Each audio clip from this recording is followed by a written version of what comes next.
नमस्कार, स्वागत है आपका जीएमपीएस वाइब्स कुमार पर। मैं लेकर आया हूं झारखंड की ताज़ा और बड़ी खबरें। राजनीति से लेकर शिक्षा, खेल से लेकर मौसम और आम जनता से जुड़ी हर बड़ी अपडेट, सब कुछ मिलेगा आपको यहीं, सबसे तेज और सबसे सही। तो चलिए शुरू करते हैं आज की बड़ी खबरों के साथ।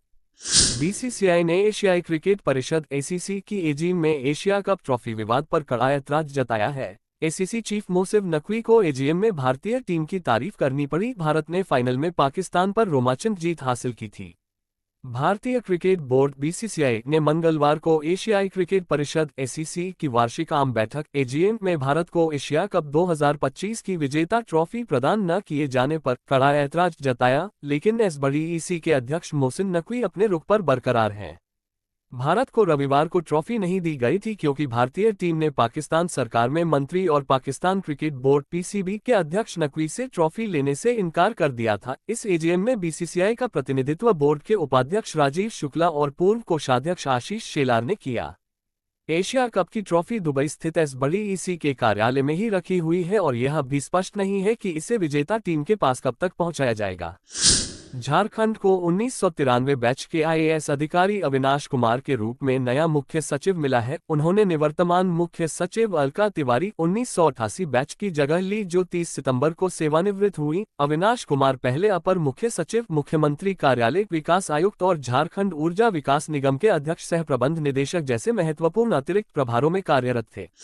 जमशेदपुर के गोलमुरी में तंत्र विद्या में विश्वास रखने वाले संदीप कुमार ने अपने दोस्त अजय उर्फ झंटू को शराब पिलाने के बाद देर रात गला रेतकर हत्या कर दी, जिसके बाद स्थानीय लोगों ने आरोपी को पकड़कर पुलिस को सौंपा और पुलिस ने घटनास्थल से हत्या में प्रयुक्त चापड़ भी बरामद किया है। मृतक अजय उर्फ झंटू एक पेंट दुकान में काम करता था। जानकारी के मुताबिक अजय उर्फ झंटू 22 के दोस्त संदीप को तंत्र विद्या में ज्यादा विश्वास है। वह सोमवार शाम को अजय को अपने साथ कमरे में ले गया और वहां शराब पिलाई। इसके बाद 12 बजते ही गला रेतकर उसकी हत्या कर दी। स्थानीय लोग अजय की चीख सुनकर कमरे की ओर गए तो देखा कि अजय लहूलुहान अवस्था में पड़ा हुआ था। हाल ही में अजय के पिता की भी हो गई थी। मंगलवार को आईएल थाना क्षेत्र के कसवागड्ढा स्थित सड़क पर एक दर्दनाक सड़क हादसा हुआ। विष्णुगढ़ थाना क्षेत्र के नरकी गांव निवासी खेटा तुरी का पुत्र लालू तुरी 28 वर्ष और करमाटार निवासी चरकू बरनवाल के पुत्र संतोष बरनवाल 20 वर्ष की बाइक आपस में आमने सामने टकरा गई। घटना के बाद अफरा तफरी का माहौल बन गया। सूचना मिलते ही आईएल थाना पुलिस घटनास्थल पर पहुंची और दोनों घायलों को तत्काल स्वान के सेवा सदन अस्पताल में भर्ती कराया। प्राथमिक इलाज के बाद चिकित्सकों ने लालू तुरी को रांची रेफर कर दिया। रांची ले जाने के क्रम में लालू तुरी की रास्ते में ही मौत हो गई। इसलिए जब भी सड़क में निकले सावधानी से चले, सतर्क रहे, रोड सेफ्टी को ध्यान में रखे और हेलमेट अवश्य पहने। कसमार प्रखंड में दुर्गा पूजा में विधि व्यवस्था को दुरुस्त करने के उद्देश्य से मंगलवार को पुलिस प्रशासन ने विभिन्न पूजा पंडालों में तैनात वॉलंटियरों के बीच टी शर्ट एवं टोपी का वितरण किया। इस अवसर पर कसमार थाना प्रभारी भजनलाल महतो ने प्रत्येक पूजा पंडालों में तैनात युवाओं को पुलिस प्रशासन का टी शर्ट सौंपा। इस दौरान प्रखंड प्रमुख नियोती देवी कई पूजा पंडालों में उपस्थित रहीं। इस दौरान थाना प्रभारी ने जानकारी देते हुए बताया कि कसमार प्रखंड के अलग अलग क्षेत्रों में आयोजित दुर्गा पूजा में विधि व्यवस्था दुरुस्त करने के मकसद से पुलिस और युवाओं के बीच सेतु का काम करने के लिए वॉलंटियर नियुक्त किए गए हैं। जमशेदपुर शहर की कानून व्यवस्था को और मजबूत बनाने तथा आधुनिक पुलिसिंग को बढ़ावा देने के उद्देश्य से गोलमुरी पुलिस लाइन में एक हाईटेक जॉइंट पुलिस स्टेशन का निर्माण किया जाएगा। ये स्टेशन कई विशेष इकाइयों को एक ही छत के नीचे लाकर पुलिसिंग को अधिक सशक्त और प्रभावी बनाने की दिशा में एक बड़ा कदम होगा। नए भवन में एंटी ह्यूमन ट्रैफिकिंग यूनिट थाना, एएचटीयू, साइबर थाना, एससी/एसटी थाना और महिला थाना संचालित होंगे। इससे पीड़ितों को त्वरित न्याय और शिकायतों के शीघ्र निपटारे में सहूलियत मिलेगी। पूर्व मध्य रेल ने वर्ष 2025-26 के लिए खेल कूद कोटे से बहाली निकाली है। राष्ट्रीय अंतर्राष्ट्रीय खेलों में प्रतिनिधित्व कर चुके 18 से 25 वर्ष उम्र वाले खिलाड़ी रेल सेवा से जुड़ सकते हैं। रेलवे ने 20 सितंबर को इससे जुड़ी सूचना जारी कर दी है। अभ्यर्थी 21 अक्टूबर तक आवेदन भर सकते हैं। लेवल 1 से 5 तक 56 रिक्तियों के लिए बहाली निकाली गई है। रिक्तियों पर बहाली होगी। पूर्व मध्य रेल मुख्यालय हाजीपुर के लिए लेवल 1 में 10, लेवल -2 व लेवल 3 में 16 तथा लेवल 4 व लेवल 5 ग्रुप सी में 5 रिक्तियां होगी। अन्य विस्तृत सूचना पूर्व मध्य रेल की वेबसाइट से प्राप्त कर सकते हैं। मधुपुर राजबाड़ी रोड स्थित HDFC बैंक में 4 करोड़ 10 लाख रुपए की हुई सनसनीखेज डकैती की गुत्थी सुलझाने में पुलिस को अहम सुराग मिले हैं। जांच में पता चल रहा है कि वारदात को अंजाम देने से पहले अपराधियों का गिरोह देवघर शहर में भी सक्रिय था। देवघर नगर थाना क्षेत्र के टावर चौक सहित कई जगहों पर लगे CCTV फुटेज खंगालने से पुलिस को कुछ गतिविधियां संदिग्ध देखने को मिली हैं। हालांकि अधिकारी अब तक इस बारे में आधिकारिक बयान देने से बच रहे हैं। सूत्रों से मिली जानकारी के मुताबिक मधुपुर के हरलाटा स्थित एक पुरानी कोठी में 6 युवक करीब 20-22 दिनों से किराए पर रह रहे थे। ये सभी बिहार के रहने वाले बताए जाते हैं। वारदात से कुछ दिन पहले इनमें से 3 युवक अपने घर चले गए, जबकि बाकी तीनों ने 22 सितंबर को कमरे में ताला जड़ दिया और उसी दिन गायब हो गए थे। खंडोली वाटर ट्रीटमेंट प्लांट में कार्यरत कर्मियों ने पिछले 3 माह का मानदेय नहीं मिलने पर मंगलवार को विरोध प्रदर्शन करते हुए कार्य किया। कर्मियों ने संवेदक की कार्यप्रणाली पर रोष जताते हुए दुर्गा पूजा जैसे त्योहार में मानदेय नहीं मिलने पर कड़ा विरोध किया। कहा कि 3 माह का मानदेय नहीं मिलना दुर्भाग्यपूर्ण है। कई बार संवेदक से मानदेय भुगतान की मांग की गई, बावजूद इसका कोई असर नहीं पड़ा। इस स्थिति में कर्मियों के समक्ष आर्थिक परेशानी उत्पन्न हो गई है।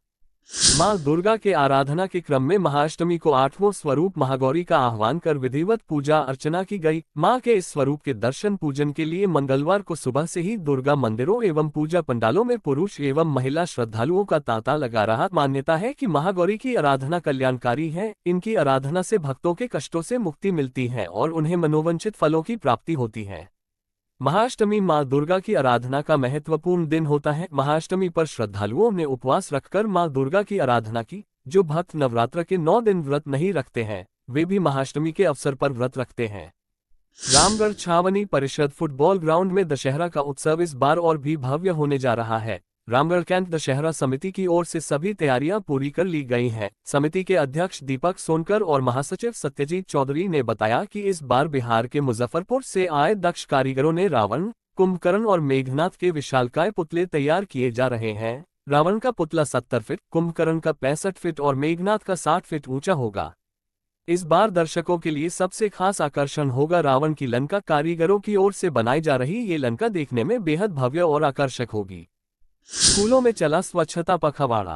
रांची, झारखंड के सरकारी और निजी स्कूलों में 16 से 30 सितंबर तक स्वच्छता पखवाड़ा का आयोजन हुआ। इसमें स्कूली छात्र छात्राओं ने स्वच्छता की शपथ ली। स्वच्छता राजदूत मनोनीत किए गए। ज्ञात हो कि स्कूली शिक्षा व साक्षरता विभाग ने सभी जिलों को निर्देश दिया था। कार्यक्रम में पर्यावरण संरक्षण, बाल संसद, इको क्लब, जल शक्ति अभियान, किशोरी छात्राओं के लिए माहवारी स्वच्छता पर विशेष बल दिया गया। सटेम एजुकेशन के लिए शिक्षकों को मिला प्रशिक्षण। रांची, झारखंड शिक्षा परियोजना परिषद और भारतीय विज्ञान व शिक्षा अनुसंधान संस्थान, पुणे के साझा प्रयास से शिक्षकों को सटेम एजुकेशन से प्रशिक्षित किया गया।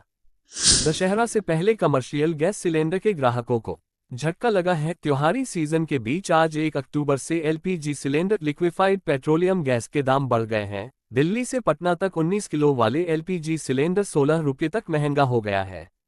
अविनाश कुमार झारखंड के नए मुख्य सचिव नियुक्त किए गए हैं। वे 1993 बैच के IAS अफसर हैं। बोकारो से उनका गहरा संबंध रहा है। भूली के B ब्लॉक में आंधी में ध्वस्त हुए पंडाल के बाद 48 घंटे में 60 फीट ऊंचा दुर्गा पूजा पंडाल दोबारा बना दिया गया, जिसकी भव्यता सबको चकित कर रही है। A ब्लॉक में 75 साल पुरानी परंपरा 5 लाख के तांत्रिक थीम पंडाल के साथ चमकी, जो रहस्यमय सजावट से भक्तों को मंत्रमुग्ध कर रहा है। वर्षों से यूं ही नहीं भूली के पूजा पंडाल खास होते हैं।